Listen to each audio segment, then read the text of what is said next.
শুরু হয়েছে। দাঁড়া কি হলো, শুনতে পাচ্ছিস না? কালা নাকি? আমারই সামনে দাঁড়িয়ে আমার কেনা গিফট নিয়ে তুই মজা করলি? কত বড় সাহস রে তোর! Zero, big zero. সালা খরচা মাই। চল।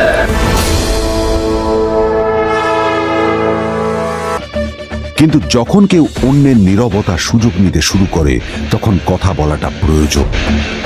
যার পকেটে পয়সা নেই, ঝনঝন আওয়াজ করা তার মানায় না।